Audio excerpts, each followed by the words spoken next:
Hi, I'm Dr. Jason J. Campbell, and I want to thank you for taking the time to watch my videos. In this video, I'm continuing my analysis into national and homeland security affairs, and today I'm going to continue the sort of overarching discussion about a strategic approach that the national security affairs is going to take in this century, right? In the 21st century. And what I discussed before was sort of a holistic account, very broad-based account on the relationship between policy making, goal setting, overall strategic analysis and strategic development, and how various policies play into the overarching strategy that national security will take in this century. What I want to do today is I want to get a little bit more, and you guys now, if you've been watching this series, you should sort of be accustomed to my style. My style is to present the information in an extremely general sense, very, very broad, very, very vague, and slowly but gradually solidify the information until we've replaced all of the generalities with very, very technical understandings. And today is a bit of a lot more meat to the account of the strategy. How do we achieve increased national security for the United States, not in the general sense, but in a very practical and a real-world sense. And based on my analysis of many, many different books, many, many articles, countless .gov PDF files, I've recognized, and again, all of these videos, this is my interpretation. I'm not telling you that this is the United States government's interpretation or this is fact. It's sort of my assessment based on innumerable hours of research on this topic. And I'm just presenting it to you as an interpretation. My interpretation on one of the key ways that we will attain a safer, more secure United States of America, one of the key aspects towards that strategic development is going to be discussed in section 4, which is entitled Strategic Development of Interagency Capabilities and Coordination. So I've selected this title based on a number of different things that I've read, and from what I've seen overwhelmingly is that there needs to be information sharing, and I talked about establishing in my discourse on intelligence communication the information sharing environment, and we talked about how we arrive at an information sharing environment in a very general sense.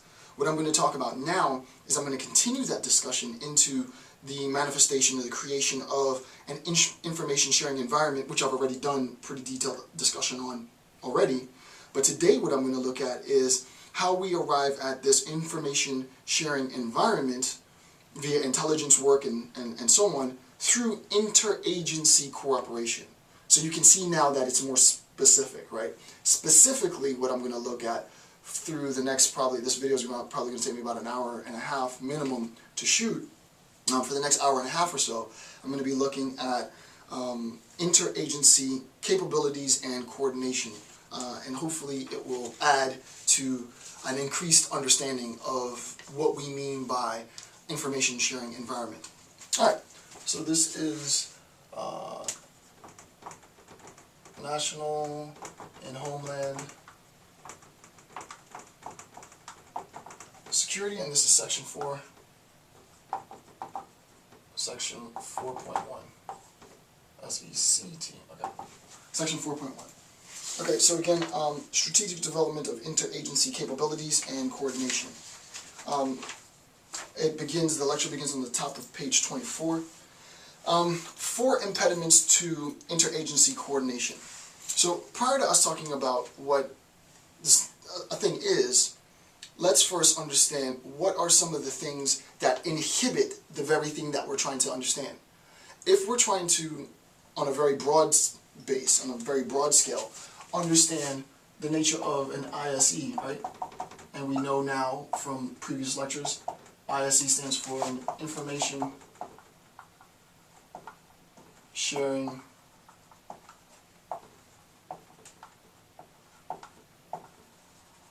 And I spent quite a bit of time. I probably spent maybe an hour just talking about the nature of ISE development, ISE, the conditions which need to be satisfied in order for us to talk about ISE and blah, blah, blah, blah, blah. So I've already done this pretty extensively. I'm not going to go and give more explicit discourse on it. What I want to do now is I wanted to look at the relationship between this information sharing environment and interagency coordination, right? Because you have to think about it. If we're talking about coordination, right? Coordination, and this is going to be sort of the theme of this section of the discourse, right? The theme of this section, if you want to look at it like that, is coordination.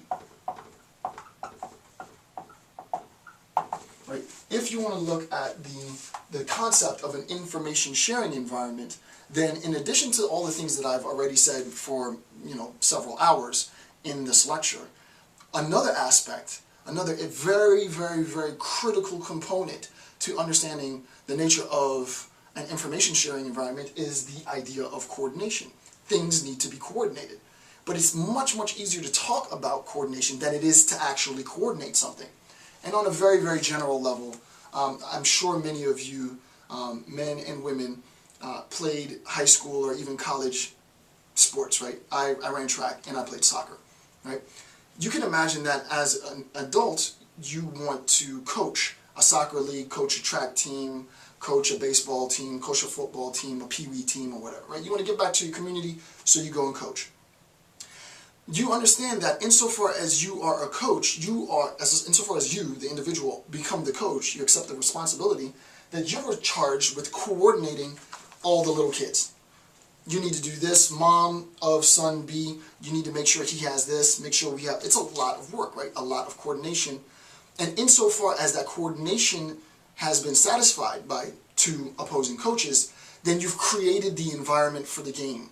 Right? So in a very, very super general, and I want it to be so obvious that you're like, duh, right? If we're talking about the environment, and the environment is the game, right? And we all know what the game is, and we have two opposing coaches, Coach 1 and Coach 2, then we recognize that Coach 1 and Coach 2 are both charged with the coordination. Can't speak and spell.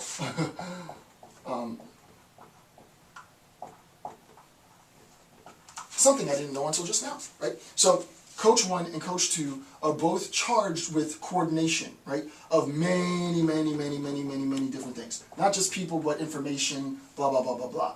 Once they've satisfied the condition of coordination, then they satisfy at least one condition for this environment. The environment is the environment of the game. Now we can play the game. If I have all my ducks in a row, and this other coach doesn't have all his ducks in a row, we can't participate in the game. So that the game, the environment of the game, requires coordination by both coaches. Very, very general, very, very obvious, right? With respect to this idea of information sharing, you want to look at it in the same sense. The same sort of framework for the analogy works, right? We're going to have agency 1, and we're going to have agency 2. And agency 1 and agency 2 are going to have to coordinate, right? They're going to have to coordinate, and I'll just put C-O-O-R, I'm not going to spell it all out, right? They're going to have to coordinate many different things, and we'll see some of the things that the various agencies need to coordinate. They're going to have to coordinate many different things, and it's not a game that they'll be playing, right? What they do is, I send my information through, and you receive it. You send your information through, and I receive it. So that there's a sharing of information, right? So that there's a sharing of information. So that's the game. The nature of the game at this level, if you want to look at it in that metaphor, right? The nature of the game is that the agencies need to coordinate tons of information, resources, finances, people, data, intel, especially intelligence, and be able to share that intel, information, people with other agencies. And what I'll do throughout the discussion, and what I've done in, it wasn't this particular segment of the analysis was actually very challenging for me to construct, because I don't want to give this sort of cookie cutter account. I really want to give a very solid account of how we can talk about interagency, interdepartmental interaction, right? Interagency, interdepartmental coordination for the purpose of creating the ideal information sharing environment, right? So as you can already see now, we're getting to the meat, we're getting to the bone. So this is sort of the general, very